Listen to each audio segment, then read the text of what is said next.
was a shooting, innit? A shooting happened, obviously. But it's mad, it was a miscarriage of justice, you get me? Okay. Man wasn't even involved, but police just kind of just pushed that it was man that kind of did certain things. And they won, bro. Yeah. Man actually went jail, subhanAllah. Assalamu alaikum, people. Welcome back to another episode of Streets to Deen. Don't forget to leave a like, comment, share and subscribe, all of that. Assalamu alaikum, ahi. Can you introduce yourself, please? Yeah, I'm obviously R.A. Muslim name, Jamal. Mashallah, mashallah. And what's your ethnicity, my bro? And how old are you and stuff? Caribbean, no? So obviously my people are from Jamaica. Yeah. Man's 35. 35, mashallah, mashallah. So tell us a bit about your childhood, man, like growing up. What was that like? Yeah, growing up was calm, but you know how it goes. Man was born in Brixton, innit? So it explains itself, innit? You know, like man's growing up around certain things, so yeah, man grew up in Loughborough, Brixton. Yeah. And you know how it goes. As a young you just get involved in certain things, you get me? Yeah, yeah. So yeah, it was hard still. Can't complain. Yeah. It was hard. Subhanallah.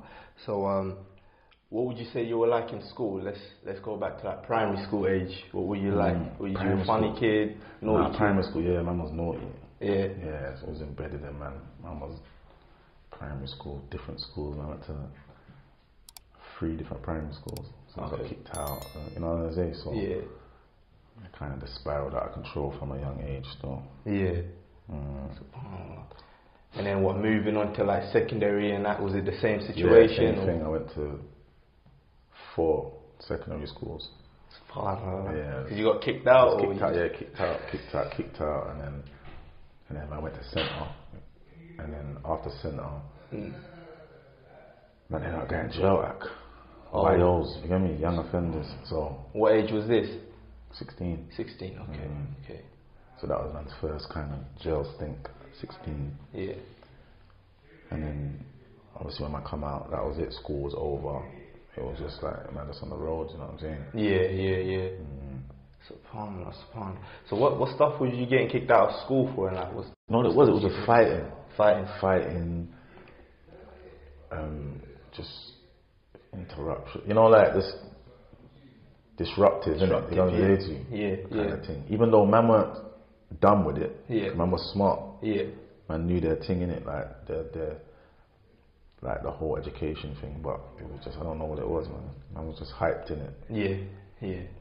So it was just one of them things. But I was one of the ones that always got caught in it. Yeah. Enough man was read it out till all the way to year 11. Yeah. But they were bad as me, you know what I'm saying? Yeah. But I was just unfortunate. Subhanallah. So this is in school, like talk us about, you know, outside of school, what you used to get up to, like, you know. Yeah, man was out. After school, you know, we was out there. You know, the usual hanging around, doing bits and pieces, smoking, all them things there, you know. Yeah. And then obviously when man got older now, kind of older, so say about 18, yeah, man started kind of being involved in like the gang thing and all that, you know what I'm saying? Okay. And then it kind of just went left from there, really. Yeah. You know what I'm saying? So you've only been jail once. That was when you went YO, or? No, I've been jail 3 times. You know? 3 so times. I went YO, yeah. And then I went jail when I was 20 for a quick thing, and then the big bird was 23, and went jail 23, and that's when I rubbed out the 10. 10 years? Yeah, so I came home at 33. Subhanallah. And do you want to touch up on what that was on, or? It was a shooting, innit? A shooting happened, obviously. But it's mad, it was a miscarriage of justice, you get me? Okay.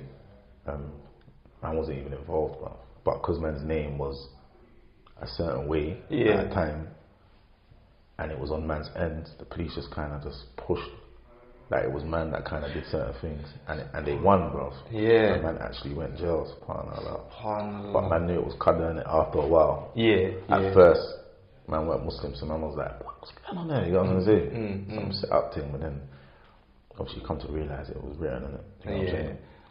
By the time, I'm sure you weren't happy. Yeah, man was fuming. Yeah. Ferocious with it, you get it? So in the system, man went on a kind of way, like man was rebellious. Yeah. Long, you get me? Yeah. So yeah. And this was, they sentenced you to 20 years, do 10 or? No, they sentenced me to 10 IPP.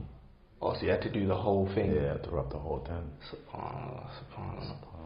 So tell us, before we get into how you become Muslim, tell us a few things you must have seen, or a few encounters in jail. Like, to sort of. Jail, not everyone glorifies it, innit? But man ain't glorifying jail. It's a waste man's game. Okay. And like people feel like it's some hotel, or like, you guys gonna say like you can just go there, it's all the gas. Nah. Yeah. I see man dead in there, another one there. That man actually lose their life and everything. When you're in the big jails though, not the little remand jails, Thames side and all that. I'm talking about when you're in dispersal, ACAT prisons, double ACAT. And what's ACAT for those who don't know? High security, so it's like when you're like what do they call it? You're just high profile, innit? Okay. So it's like you can go ACAT, like if you got a lot of money. So if you got bare money and the feds and all that, they'll put you in ACAT. Yeah. Because obviously you can use your money to either get out or do whatever, you get me? Yeah. Or if you're like a known shooter and you've killed someone and it's a high profile case, then they'll ACAT you off. Okay. So it's for serious crimes. Yeah, serious crimes really, you get me? You just go there. So there's man in there that's never coming home, you know what I'm saying? So when you go to them jails, it's enough man ain't got nothing to lose. Yeah. So a man will just cut your throat normally, you know what I'm gonna say? And not care about it, because they're doing double life sentence anyway. So they're the serious jails where you see certain things going, and I feel like if enough of the youth them went to them jails there, they'll change their life, you know what I mean? Yeah. Because it's not really what they want, you get me? But so yeah, jail's not a game still. So how would you say you knowing you've been arrested for something you didn't do, you're doing 10 years in these high security prisons, how did you survive, man? What was your coping mechanism? Yeah, well at first obviously man was just a staunch brother anyway, innit? So man could handle themselves, if you get what I'm saying. Yeah. And to wherever man went, man was calm regardless. Yeah. And then obviously it makes you hold the fort in it, but then obviously after that now, when man found Deen and that, it was even more structured after that, you know what I'm saying? But before that, man was just man was just cutting through, holding the fort. Yeah. Man can't break, man can't make the system break, man, you know what I'm saying? Yeah. So man just had to stay strong regardless, you feel me? So yeah, moving on to that, what actually then led you to Islam? And I was guessing you was in jail when you found Yeah, because obviously man was on road. I had bare brethren that was Muslim and that, and obviously man used to give man dawah, but you know when your head's just too in the road, you ain't got time to think. You just every day just go. You get what I'm saying? Yeah. And certain things were happening on the road, what was kind of taking man away from the thought of Islam, you get what I'm trying to say? Okay. Instead of bringing man closer to it. Okay. You get what I'm saying? Yeah. Certain little beefs and certain little things, you know what I'm saying? So I had the incline of it, I knew about it. And then when man was giving me down road, there were certain questions I'm asking that man couldn't answer. So it was like, well, how come you can't answer my question? Yeah. You know what I'm saying? Yeah. But when man went to jail now, man had time in it. You got time on your hands, nothing but time. Yeah. So man had time to read, look into different religions and this, that and the fourth, and had some good brothers around me, and the brothers were answering my questions. Okay. So those brothers that had that ilm, you get what I'm saying? Yeah. They knew of what I'm asking, and they had that hikmah. So it was just a no-brainer after that. Man can't hide from the truth, innit? You know what I'm saying? Yes. You know, some man can hide from the truth, innit? Man can't hide from the truth. So when it hits, man, it's just like, right, you can't deny it. So it was like that. And I remember the brother, was giving man dawah and that, and I'm feeling it, and I was like to the brother, yeah man, I'm gonna take shahada soon, man, get me? And then I don't know, man was just prolonging it. I don't understand why, you get it? And then the brother's saying to me, a week's gone past, brother's saying, oh, I was like, well, go on man, and I'm saying, soon man, soon, you get me? Yeah. And the brother's saying like, right, what's making you say soon though? Because tomorrow you might not wake up. You got what I'm saying? There you go. And I was like, right. Then when I thought about what's making me say soon, it didn't make sense because I'm feeling the thing. Yeah. Why aren't you taking shahada? But then obviously it's the shaitan in it, just trying to just swell up man's head in it. So when the brother broke it down to me like that, I was like, oh, that's for real. I might not even wake up tomorrow. And man will just die non-Muslim. Like, that's the myth. So I just said, right, come, shahada. Yeah. And I just took shahada there and there. Alhamdulillah, from there, that was it. Done deal. Alhamdulillah. And how far into your sentence was this? I'd say like 5 years. 5 years, or halfway through? Yeah, 5 years, and then bam, man was kind of accepted and just went through. Yeah. So how long would you say you've been Muslim for now?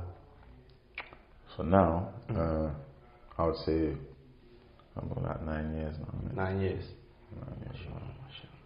And like, what's some of the difficulties you had to face, or what would you say was some of the hardest things you've had to give up since becoming Muslim? I would say obviously man was a ganja baby, man used to smoke bare weed and that. Okay.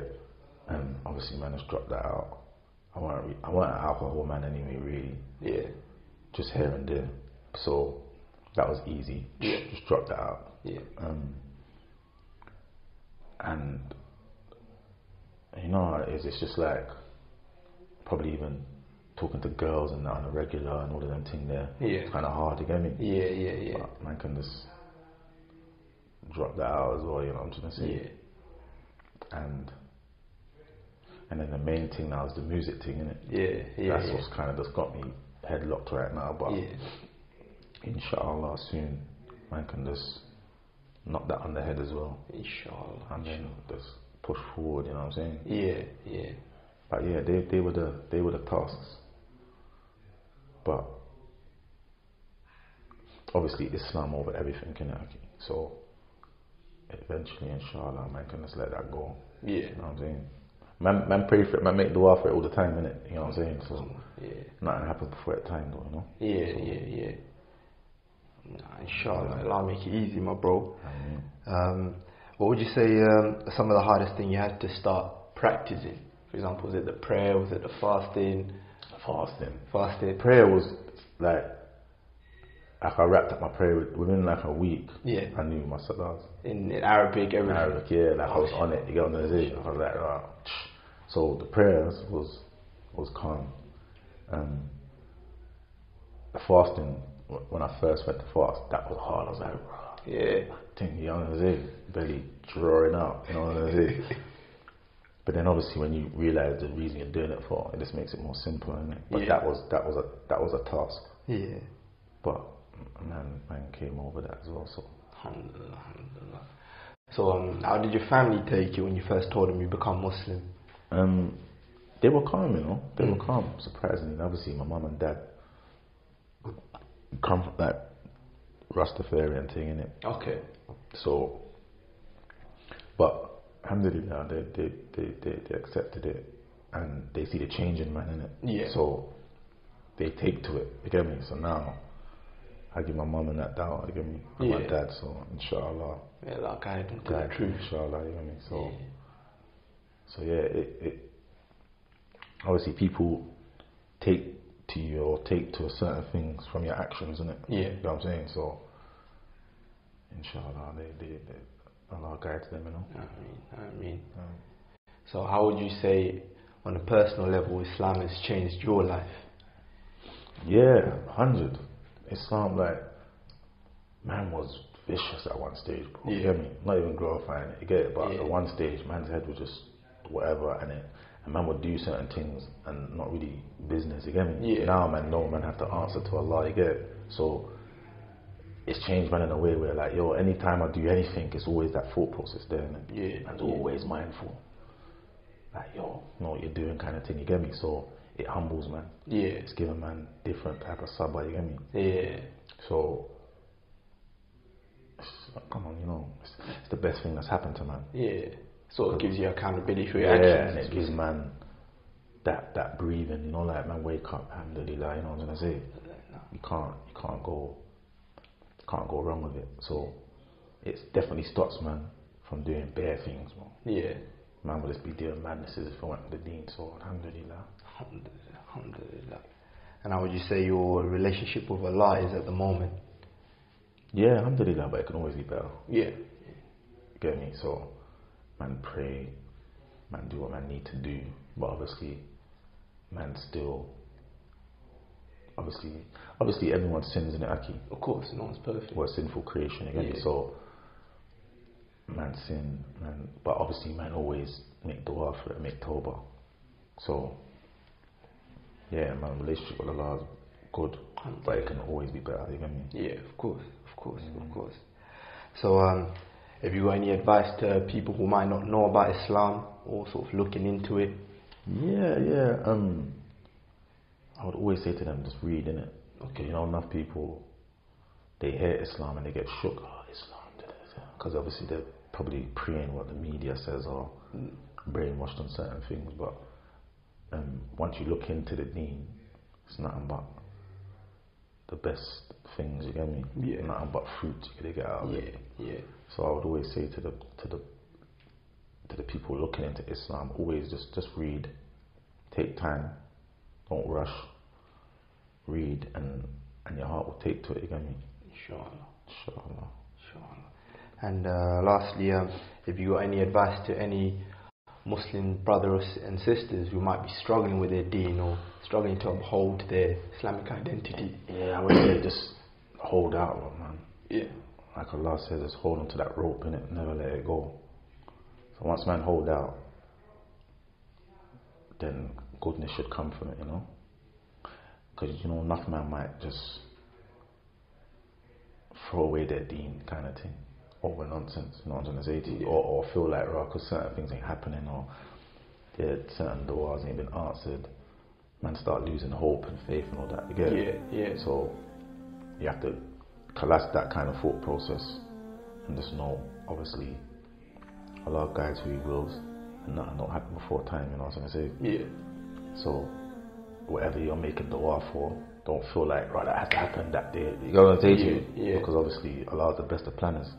So I'll just say to the brothers and sisters, hold strong, and inshallah everything will be well. You know me? Yeah. Inshallah. Jazakallah, my brother. Any final words you want to say to the people before we wrap this up? Yeah, alhamdulillah, obviously. The brother hit me, we patterned up, we'll have to make it happen. So inshallah, more brothers that's on bigger platforms come forward as well. Inshallah. All for the sake of Allah, innit? Assalamu alaikum, my bro. Thank you for coming through, man.